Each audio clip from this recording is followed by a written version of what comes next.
So we're still missing a few panelists.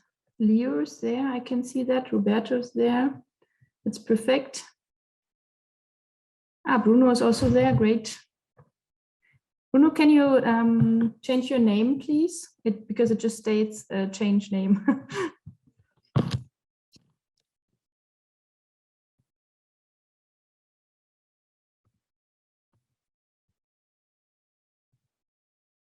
And then we are still waiting for Adriana.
We're still missing one panelist. I hope Adriana will show up soon.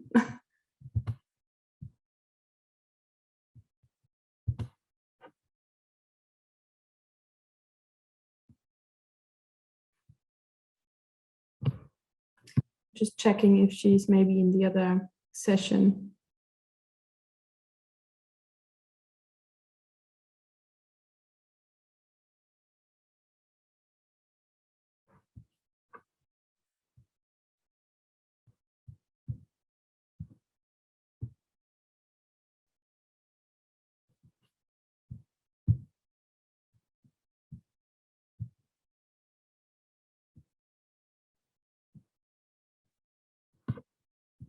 Let's wait one more minute before we start to give her a chance to show up.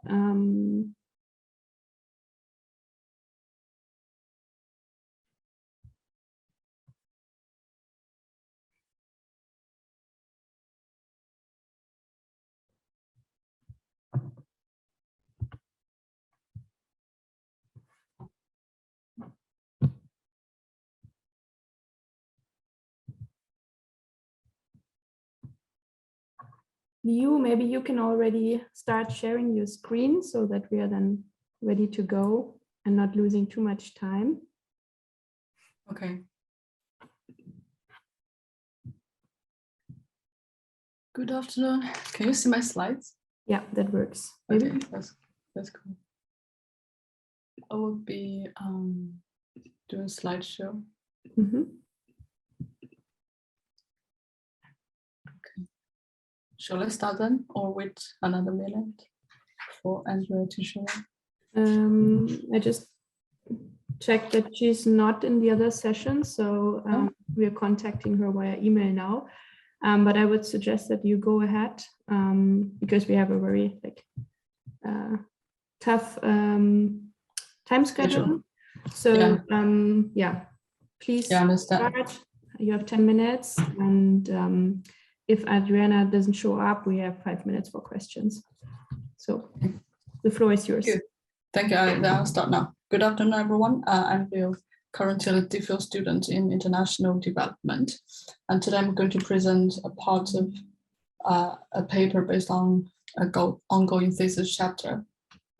The title is Green Industrial Policy, Directionality of Innovation and Sectoral Change in Era Ferment, based on a case study on China's early transition to electric mobility.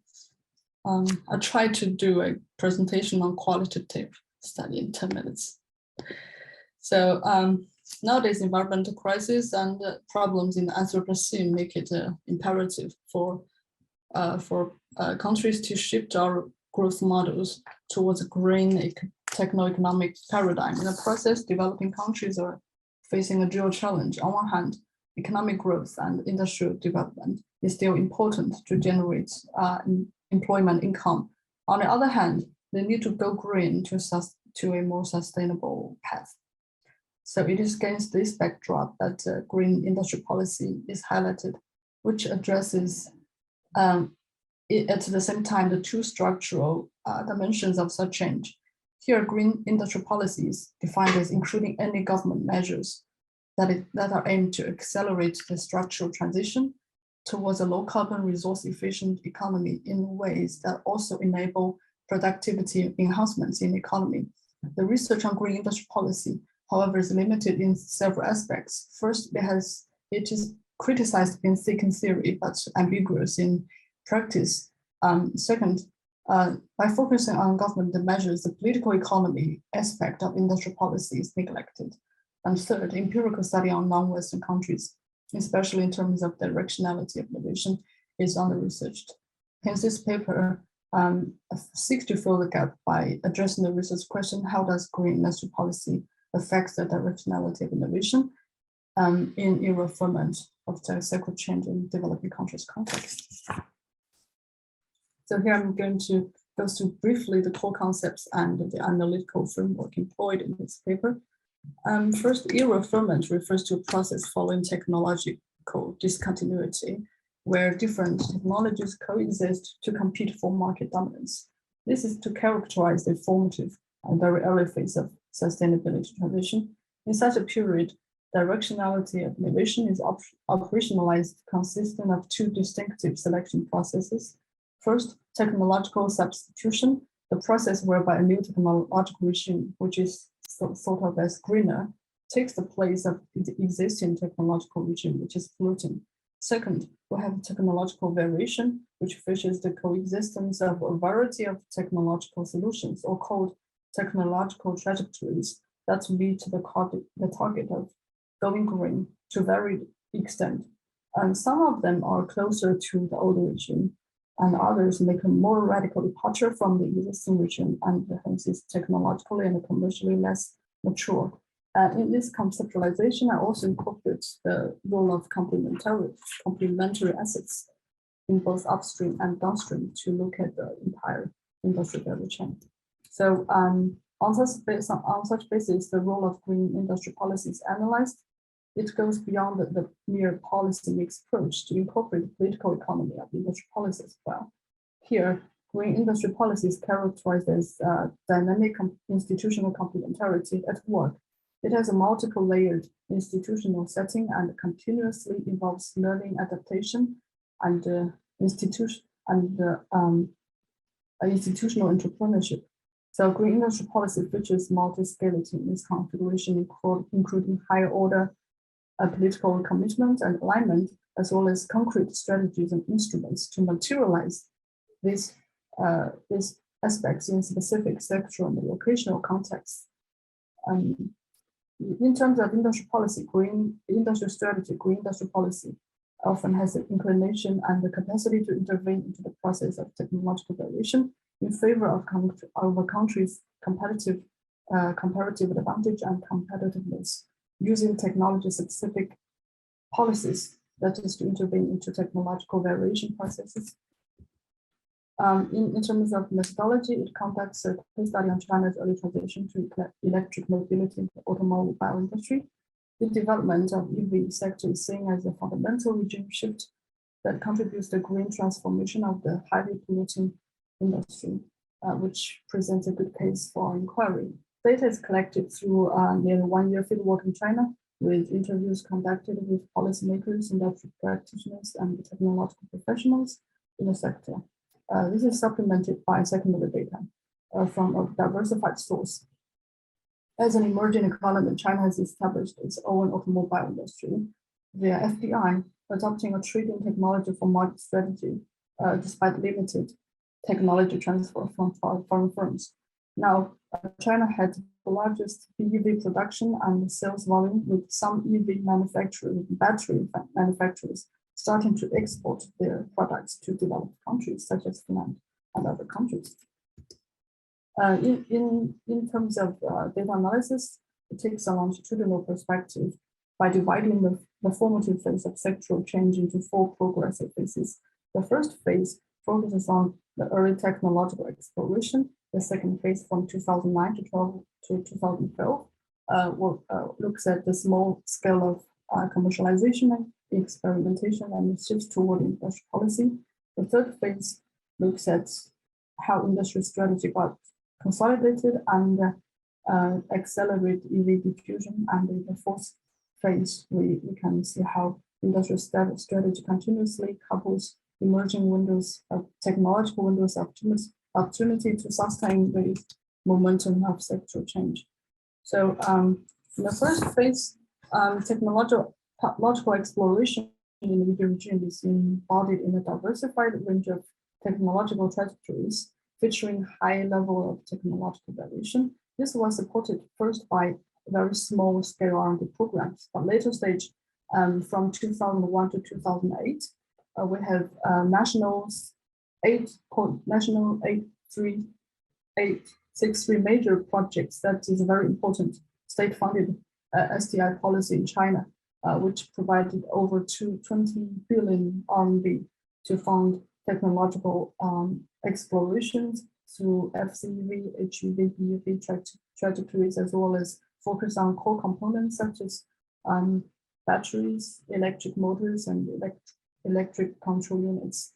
This contributed to the initial building up of technological know-how as well as research partnerships when the capability and resources in the emerging sector was very scarce.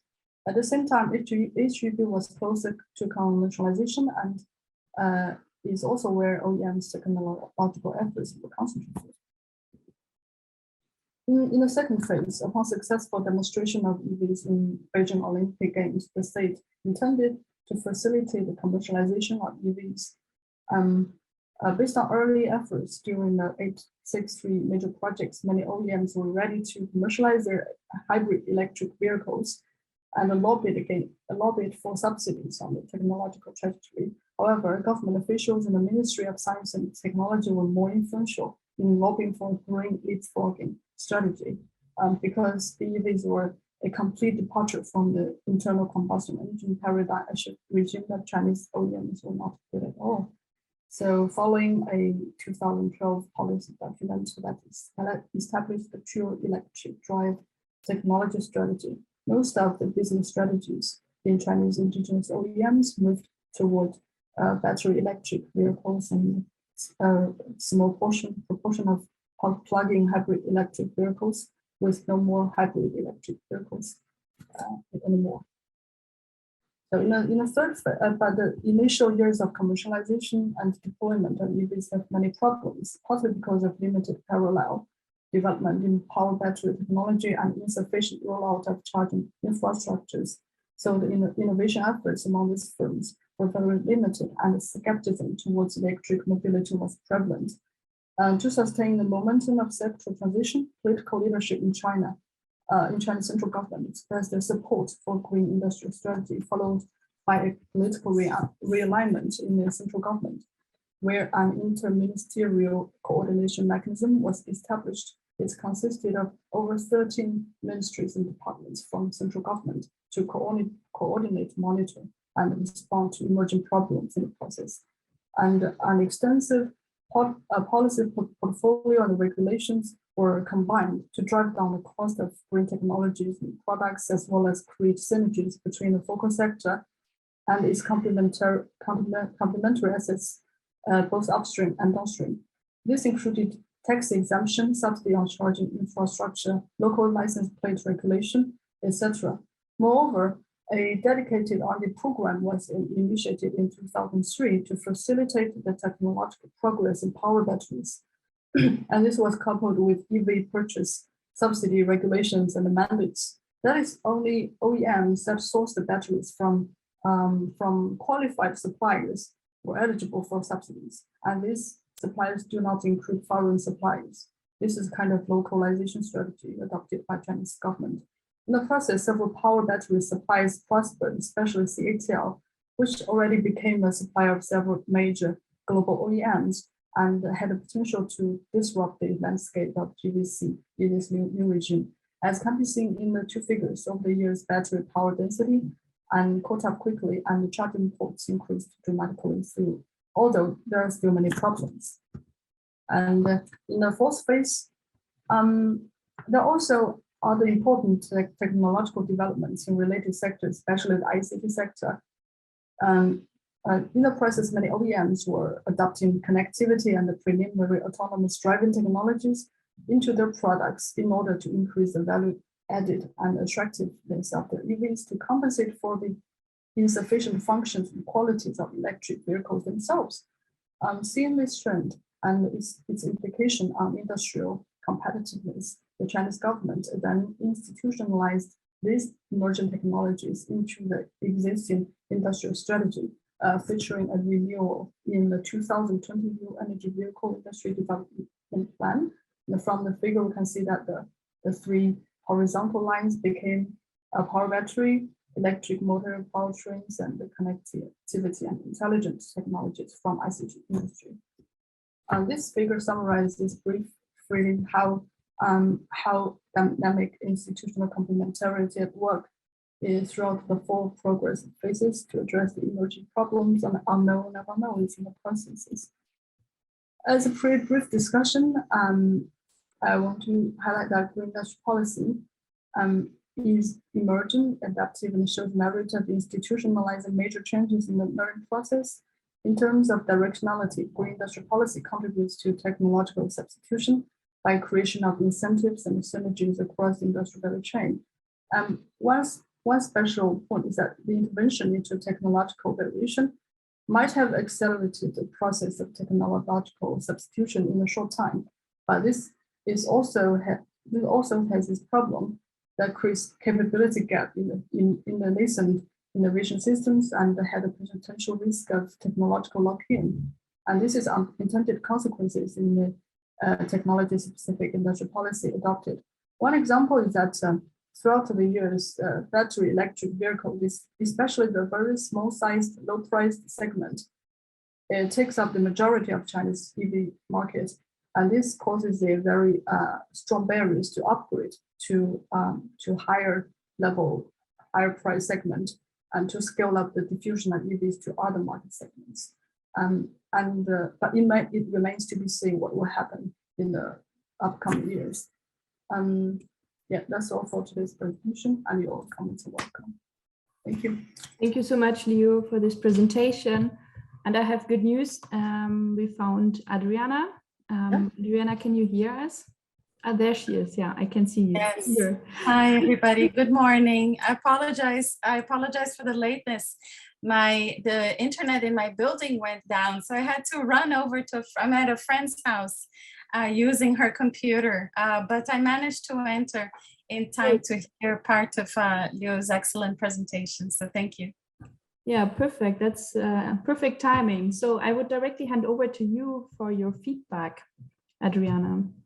I don't know if you have prepared any slides, you can share them, but you can also just go ahead.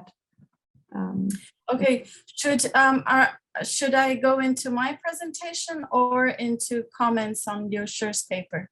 On comments, please.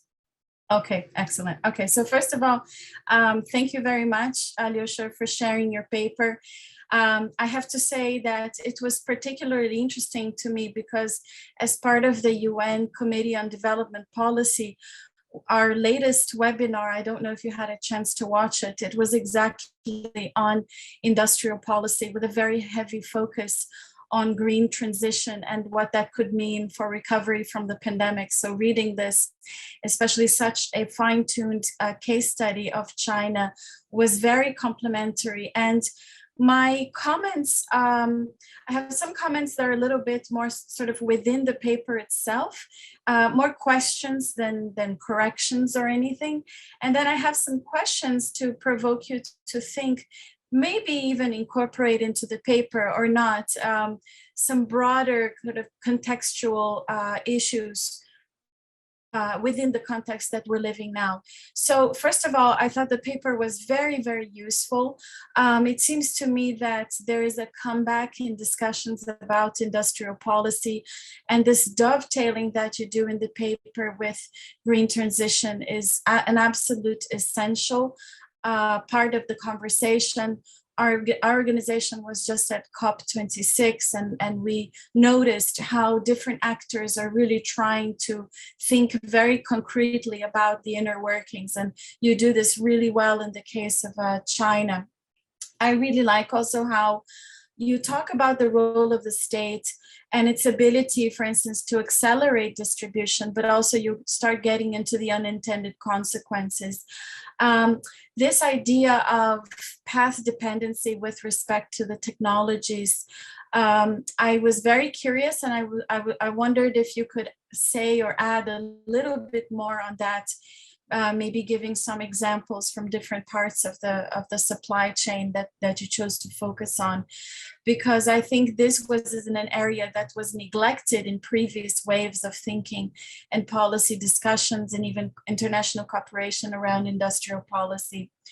I was also wondering, you focus in on a particular case. Do you think that this particular model in China would also apply well to other supply chains, whether in the automobile industry or in other types of technologies? To what extent are the political articulations that you described, more broadly the role of the state, applicable within China even to other supply chains? And again, I keep coming back to the issue of the pandemic, because the interruptions in the supply of different components and also in the export of some of these products have all been affected. So I'm wondering how this comes in. And then just a couple of questions that I had. Adriana. Sure, I'm finishing up. Thank you. In light of the sort of pandemic recovery, we asked in our panel at CDP, what needs to be fundamentally different in this context as opposed to previous waves? But also, is this this model that you describe in your paper and you analyze it, to what extent is it applicable to other countries, especially other developing countries, whether they're middle income or they're lower income, provided that capacities and political arrangements are so different?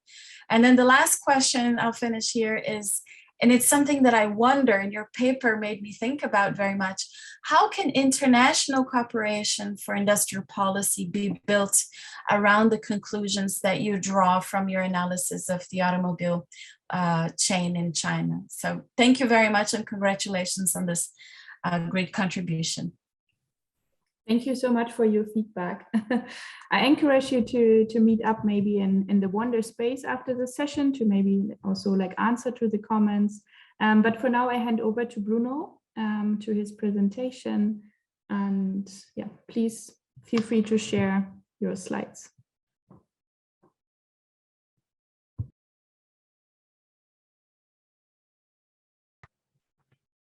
Okay, can you see the presentation? Yes, it works. Okay. Well, I will start.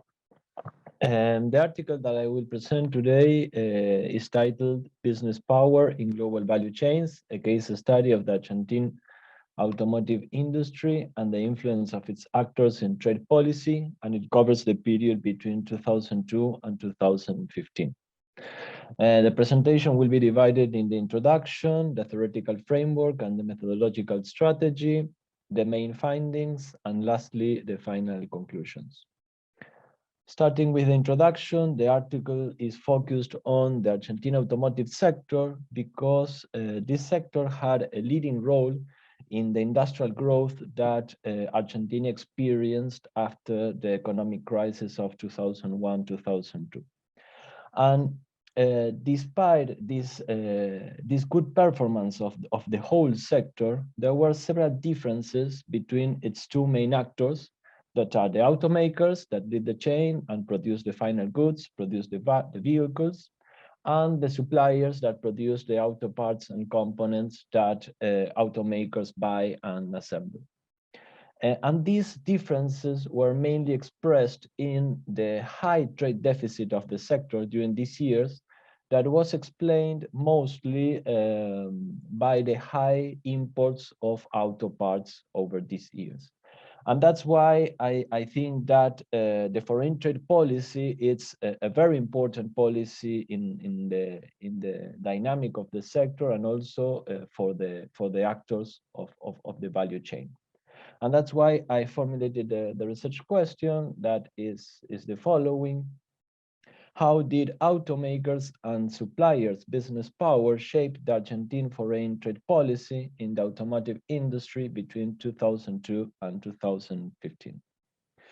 And to answer it, I combined two theoretical frameworks. The first of them is the global value chains approach, and the other one is an integrated analysis of the elaboration of public policies that is based on two dimensions. The first of them is the state dimension, that is focused on the context, the vision, and the strategy of the government. And the other one is the social dimension, that I examined it through the concept of business power that is developed by Tasha Fairfield, and is centered on two aspects. The first of them is the structural business power, that is based on the economic position of the businessman and the perceptions of the policymakers of this businessman. And the other one is the instrumental business power, that is based on the political power and the connections of the businessman. And the methodological strategy combined quantitative and qualitative methods based on statistical databases, business documents, newspaper news, laws and policies of the Argentinian government, and also 13 interviews with different key informants. So the main findings show that at the beginning of the period, there was a clear advantage of both structural and instrumental business power in favor of the automakers over the supplier sector. However, this situation was not constant over the period, and this period can be divided into two phases. The first phase goes from 2002 until 2008, and it is characterized by the exit of the deep economic and social crisis that Argentina experienced in 2001 and 2002, and also by the strategy of the government of Eduardo Dualde, that was based on trying to go out of the crisis, trying to boost the productive sector, and also trying to increase the exports, given the situation of the lack of foreign currency because generated by the default of the debt, of the public debt that occurred during the economic crisis. So based on this situation, the automakers were seen as a key actors that could, on the one hand, increase the industrial production, generate employment, and on the other hand, also provide commercial dollars, because they could export most of their production to other countries. So this particular situation reinforced the structural business power of the automakers, that was also combined with a higher instrumental power by the recruitment of of people and businessmen that were linked to the automakers sector to high public positions in the government during these years, as the ones that are in the list. And this resulted in several foreign trade policies, as the ones that are in the list, that tended to benefit automaker interests and allowed them to import more auto parts without tariffs to Argentina. And this was done ignoring the resistance and the claims of the suppliers about these policies. In the next government of Nestor Kirchner, also of the Justicialist Party, this situation was generally maintained, and it was combined with an even higher instrumental power by more recruitment of businessmen and people related to linked to the automaker sector. And it also resulted in foreign trade policies that tended to benefit them. However, between 2008 and 2009, several shocks occurred, international and national, and changed this situation. And this happened despite that the same political party, the Justicialist Party, was in the government, and also the same group of people, because the president, Cristina Fernández de Kirchner, that was the president between 2008 and 2015. Oh no, you have 2 more minutes. I had 10 minutes. I am in 6:30. I put my time. Okay, but okay, I will do it. Then, yeah. I will do it quicker. So despite the fact that it was the same group of people, this situation changed because the economic problems of Argentina arose during these years. And this was related to the perceptions of the government and the automakers, because the trade deficit of the sector was higher during these years, as you can see in the chart, and it was due to the higher import of auto parts after the crisis of 2008-2009. So the automakers started to be seen more as the responsible of the deficit of the sector, and the responsible of the part of the problems that Argentina experienced during these years. So this was combined with a less instrumental power, with less recruitment of people and businessmen in the government, and it also and this resulted in higher, in more foreign trade policies that tended to restrict, and more protectionist foreign trade policies in the sector that tended to harm automaker interests, like the ones that are in the chart, that are licencias no automáticas, that tended to harm automaker interests because limit their imports of auto parts. During the last government of Cristina Fernández de Kirchner, this situation was deepened, and the foreign trade policies also tended to be more protectionist. And it is in one of these foreign trade policies in the sector that I want to conclude and to summarize this process, that is the flex value, that it is a value that is agreed between Argentina and Brazil, and when it is high, it allows more imports to Argentina, more automotive imports to Argentina without tariffs. So automakers are always claiming high values of this flex trade. So when it is low, it limits more the imports of auto parts and automotive goods. So I think in these flex values can be summarized the process that I have been explaining, that is the higher business power of automakers in the first two governments, and how this situation started to change after the 2008-2009 economic crisis, and how this resulted in the change in business power in the actors in the value chain, and also in more restrictive policies during the last years of the process. So that's were the main ideas that I wanted to share with you. Thank you very much. Thank you so much, Bruno. So I just directly hand over to Leo for her comments. Okay, thank you, Bruno, for your very excellent and interesting paper and the presentation. Can I just share my screen so that I can go through the points in my slides? Thank you.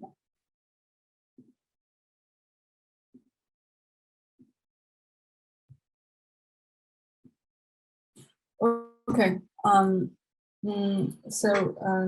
I think this is the paper addresses very important research question that examines the link between business power and the foreign trade policy. This is very important for developing countries as a whole, especially in such a complex sector with fragmentation of global value chains in contemporary times. And the second point is that this is a very innovative in theory in terms of looking at public policy by integrating the perspective from both societal and statal dimensions. Also, it has a merit of paying close attention to a specific context of how policymakers perceive the business powers and the structural dimensions. And again, the longitudinal analysis with data and the well-organized materials make the argument and analysis very articulate. And based on the reading and the presentation, I have several questions. The first question is, following the argument that business power shapes foreign policy, it might be useful to analyze the consequences of these foreign policies in turn on perhaps the changes or modifications on the business power among OEMs and small suppliers. The second question is that you have highlighted the uneven distribution of business power along the value chain, especially in terms of OEMs versus suppliers.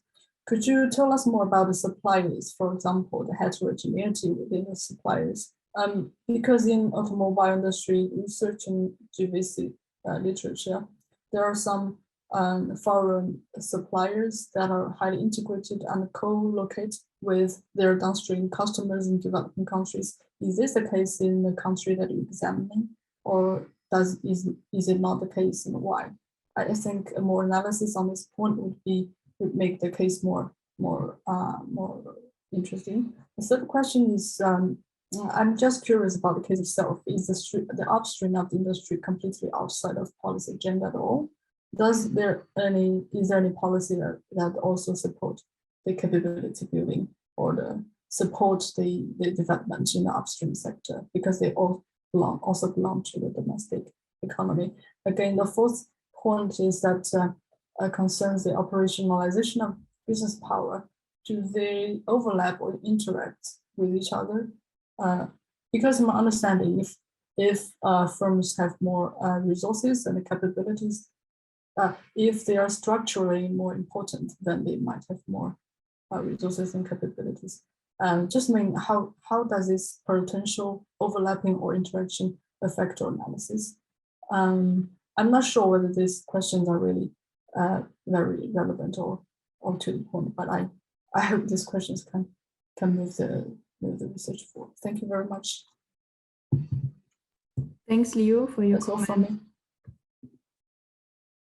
So then the floor is free for Roberto, our next presenter. Please feel free to share your slides. Okay, thank you. I'll share my screen.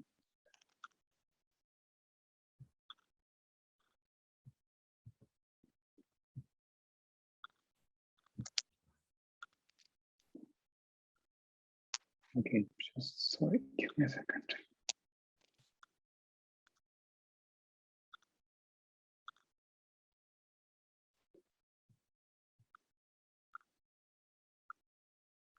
Okay, can you see my screen now? Yeah, that's working well.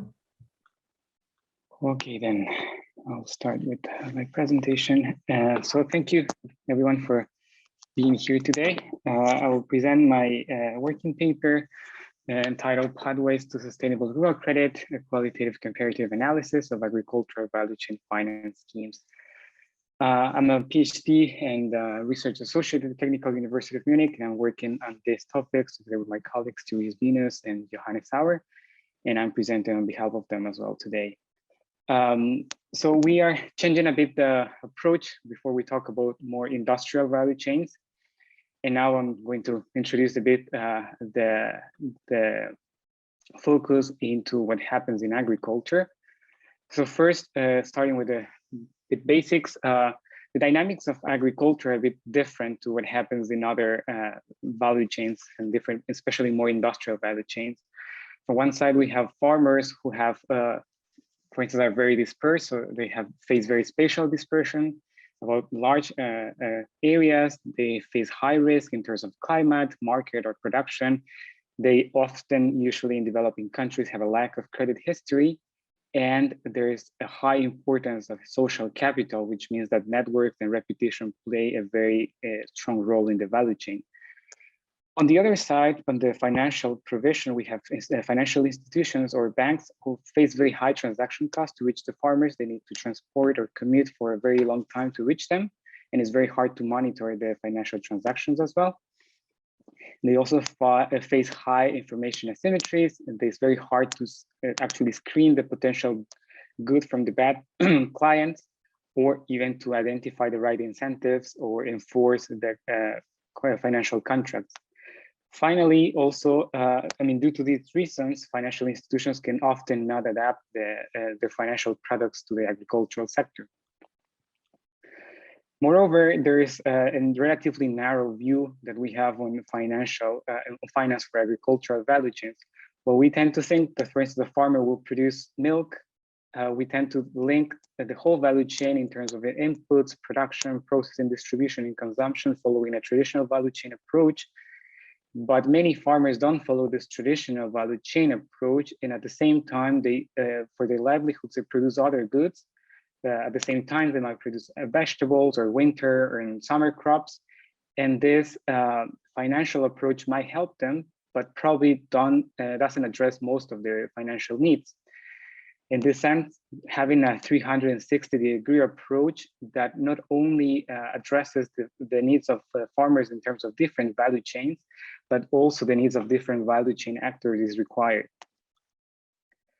Some years ago, around 10 years ago, the term value chain finance became popular because it started to address the needs of different value chain actors, trying to refer them to products, financial and support services that aim to alleviate the financial constraints and needs of different actors involved in the value chain. However, we also identified in the last years that there are important challenges for this particular approach.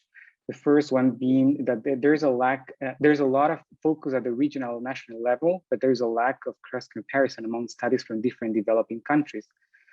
The instruments often also exclude value chain actors other than producers. They focus a lot on what's going on with the farmers, but usually exclude other financial institutions, intermediaries, and agribusinesses. Moreover, there is a highly context-specific nature of value chain interventions, which makes it difficult to compare what's happening in different countries and different regions, which brings us to an external validity problem or challenge.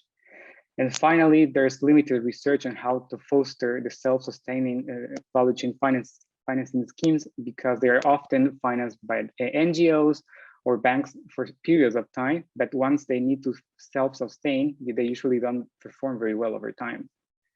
So in this context, we aim to address or to answer to which are the main drivers behind the implementation and especially the sustainability of these agricultural value chain finance schemes in different developing contexts, and how an ecosystem approach that relates to all of these different value chain actors can contribute to the sustainability of AVCF schemes.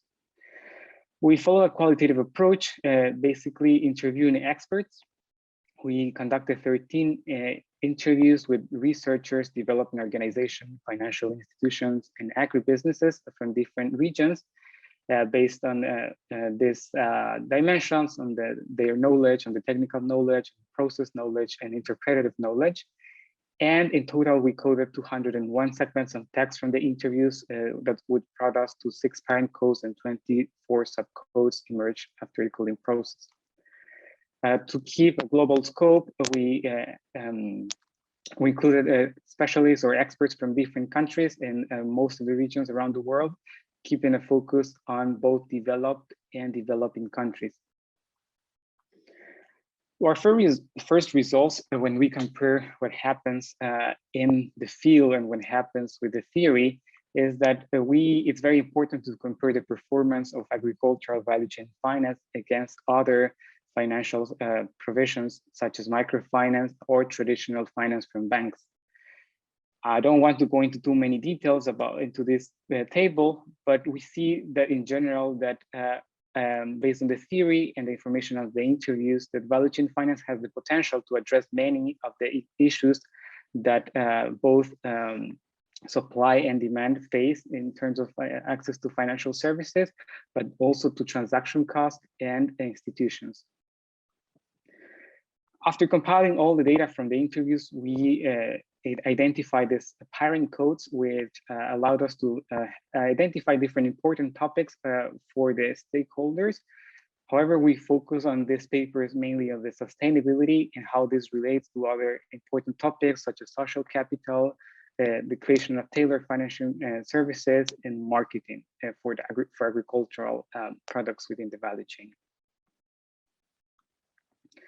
This brought us to develop 6 propositions. These are mainly theoretical propositions. They aim to address different needs for the sustainability of agricultural value chain finance schemes. Today, I will just briefly present 3 of them because we don't have enough time to go through all of them. So the first one is that to be sustainable, agricultural value chain finance schemes need to evolve towards an ecosystem approach. What does this mean? First, this ecosystem approach relies on 3 pillars. And as stated from the interviewees, it's very important to create a financial platform from transaction records. This might be already important in other industries, but in agriculture is not a common practice. So this will help us to have high quality data on production and credit histories of the farmers, also to address all the linkages within the value chain, because as I mentioned before, we tend to focus too much on the producers and overlook the needs of the other actors. And it's also important to include a variety of financial products and not specific, only specific financial providers, which doesn't allow for competition.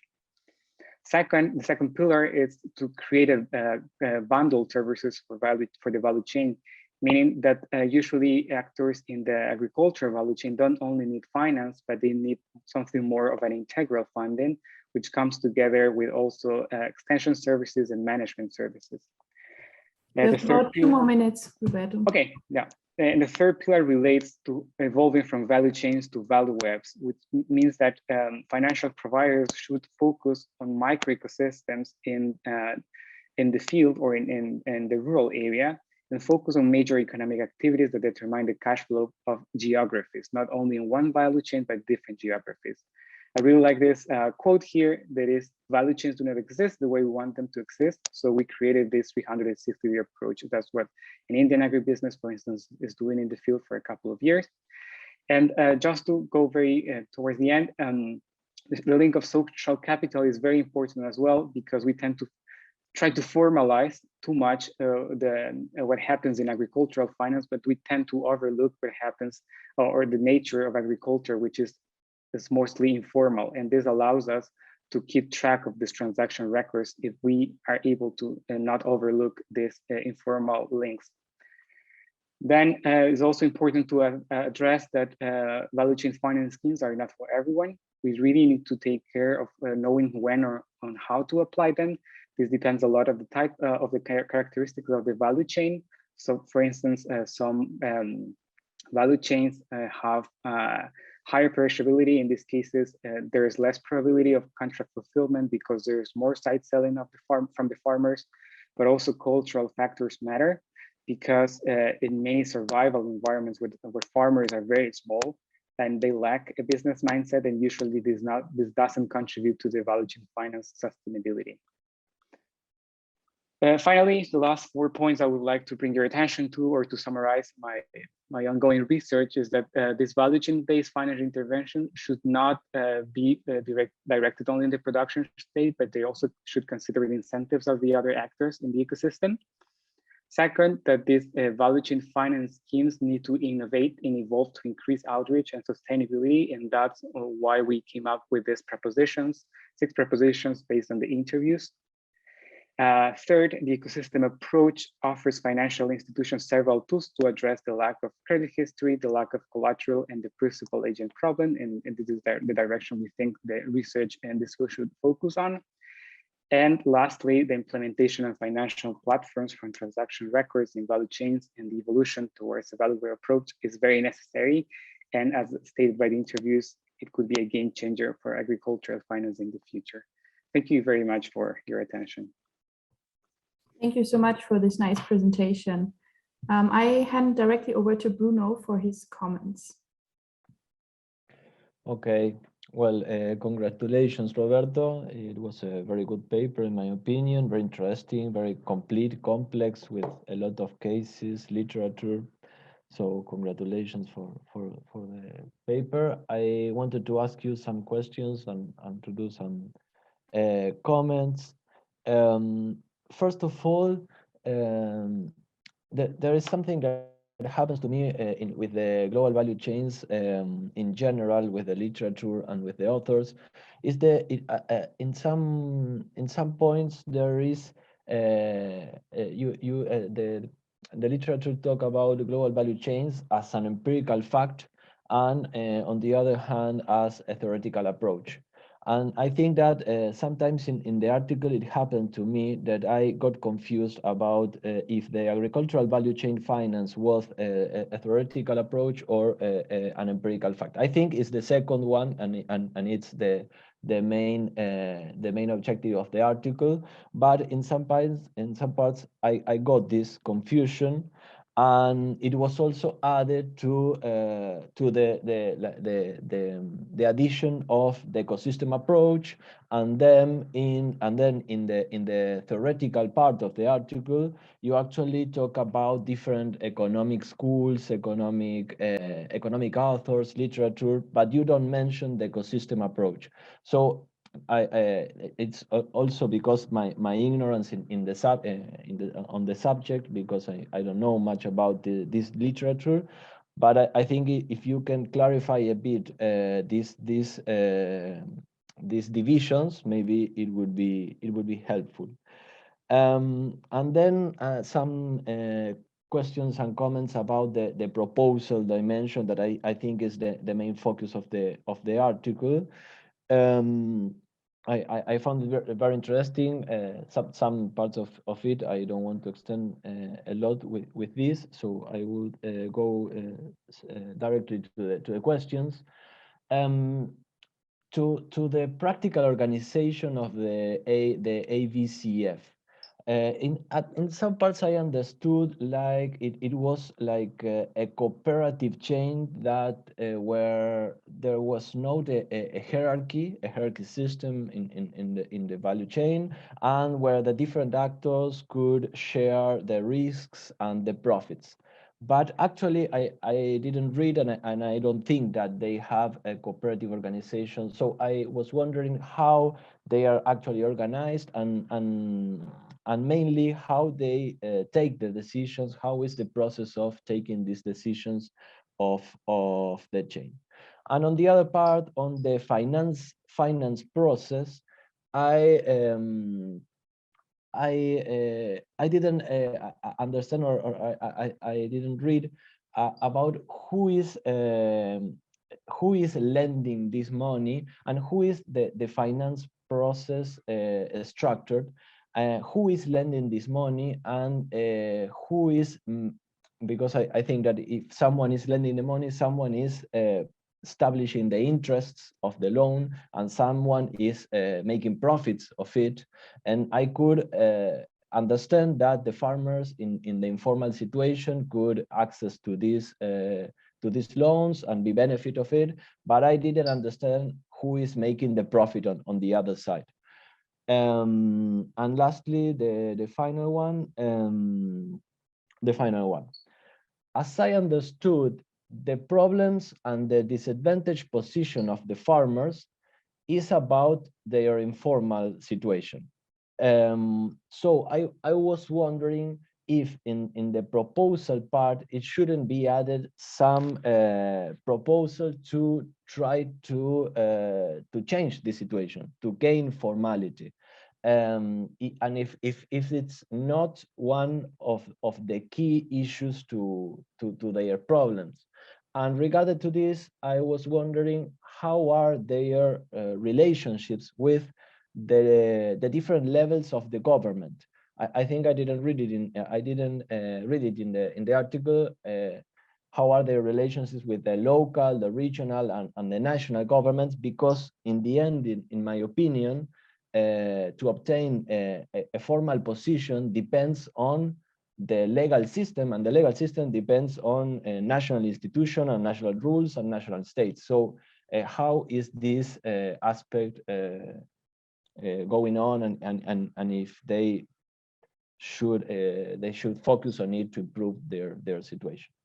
So congratulations again, and these were the comments and questions that I wanted to ask. Thank you so much, Bruno. That was exactly 5 minutes. Perfect. Thank you for your feedback. So I hand over to Adriana for our last presentation. Thank you very much. So I just share my screen, right? I'm not using my computer, so let's see if this works.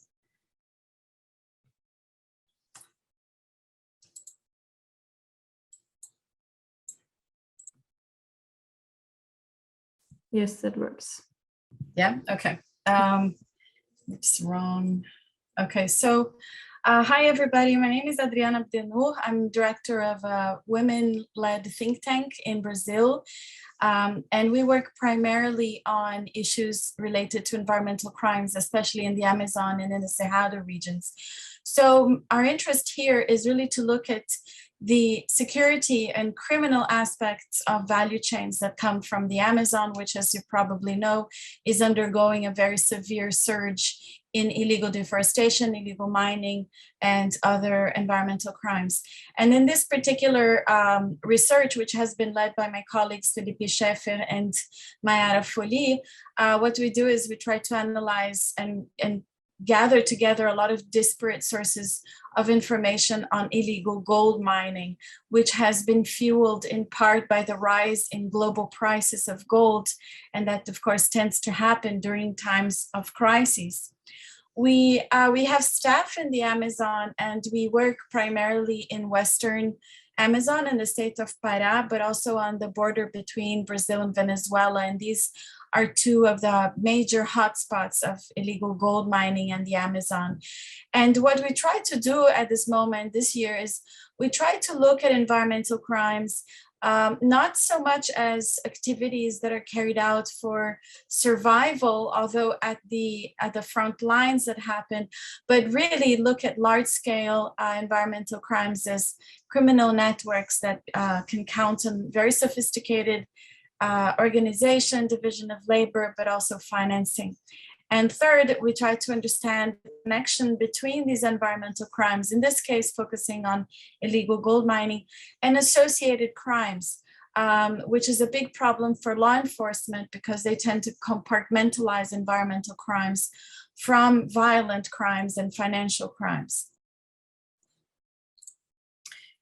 This is a map of the regions where we work. You have on the top of the screen the indigenous land of the Yanomami on the Venezuelan border, and down on the other side you have some of the indigenous lands in the state of Pará. And this map shows the indigenous lands that have been invaded by illegal gold miners. And as you can see, it's a problem that's all across the Brazilian legal Amazon, and it also is happening in other parts like Peru and Colombia and Ecuador. So we think really about the illegal gold chain in Brazil. And one thing that is important to keep in mind is that many financial crimes are associated with these environmental crimes. And typically, as I said, the first step towards these crimes is invasions of lands that have been delineated as demarcated as indigenous lands, but also federal and state level conservation units. And mostly this takes place for natural resource extraction, but also is fueled by export-oriented agriculture, especially of soybeans and other grains, as well as livestock raising. There's also very intense real estate speculation, and sometimes it's juxtaposed onto those other interests. The environmental and climate impacts of these crimes are very well documented.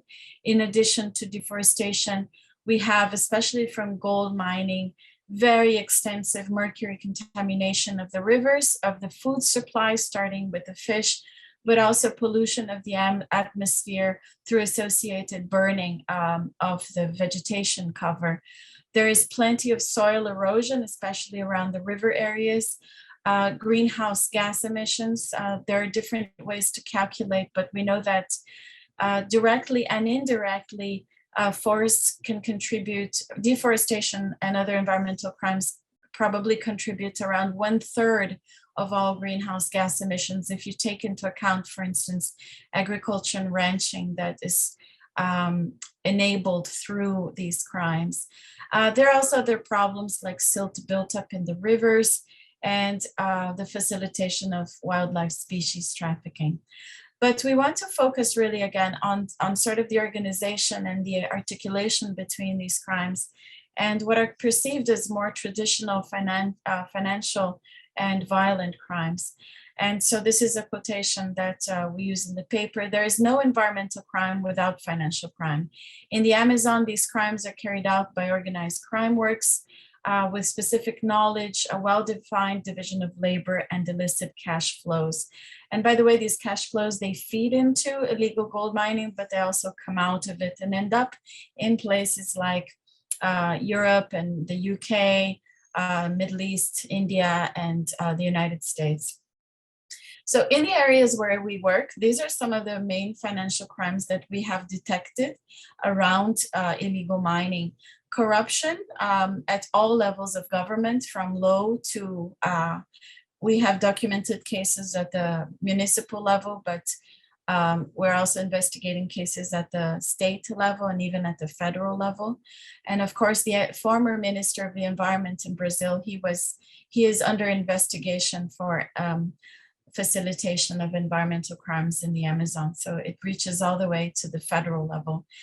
There's plenty of fraud. There's a lot of tax evasion because both the gold and the money that is associated with it are very easily laundered, and widespread bribery associated with that corruption. I won't go through all of the drivers, but I wanted to mention, in addition to the issue I've already said about the rise in the price of gold in international markets, and this very favorable political moment, favorable in the sense of favorable for environmental crimes, because the president himself believes that all of these activities should be legalized, and he promotes them very actively in his presidential discourse, as well as his environmental policies.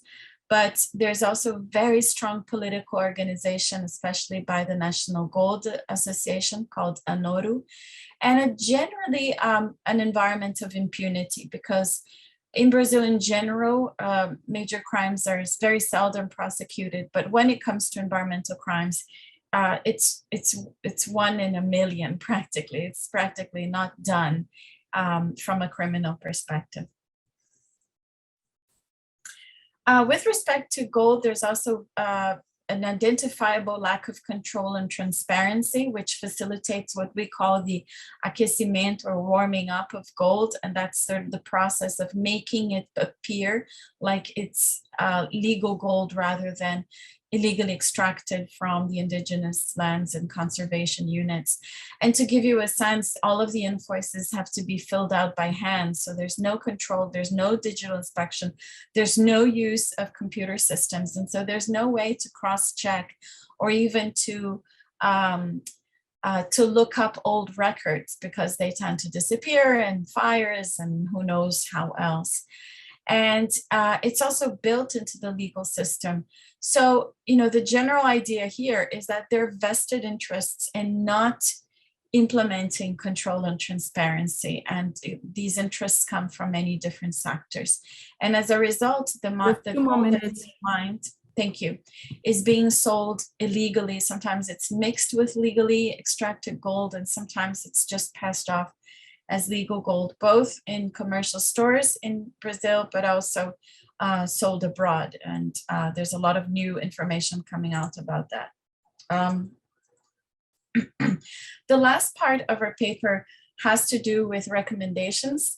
And in this particular paper, we have focused mostly on national level recommendations. But the main idea behind these are that, again, environmental crimes like illegal gold mining, they cannot be investigated or prosecuted or be the object of preventive actions that focus exclusively on the environmental aspect.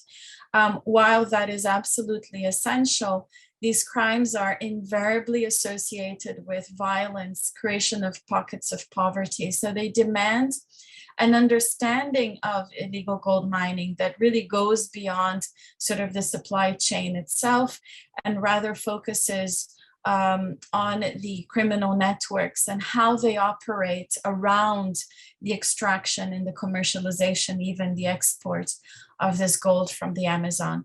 We also have issued recommendations at an international level because we know, for instance, that actors in Europe, whether through the European Commission or Interpol or other law agencies that work on cooperation, UNODC within the UN system, that they have to coordinate better with national actors, especially when a more political, less anti-environment political context emerges in Brazil, and maybe that will happen. We'll have presidential elections later next year.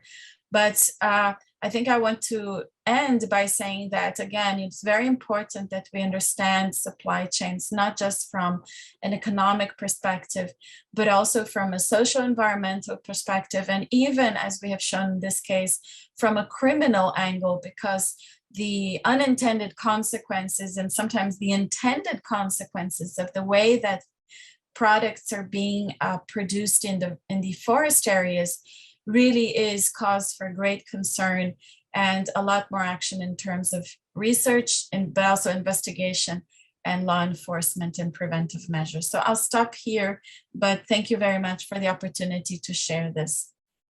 Thank you so much for the presentation. So we have our last discussant, Roberto. Yep, thank you. I don't have any slides, so I will just go through the main points, I think. So thank you very much, Adriana, for this nice presentation and these very interesting topics. I'm from Ecuador myself, so I'm very aware of these topics as well, and I'm very interested as well.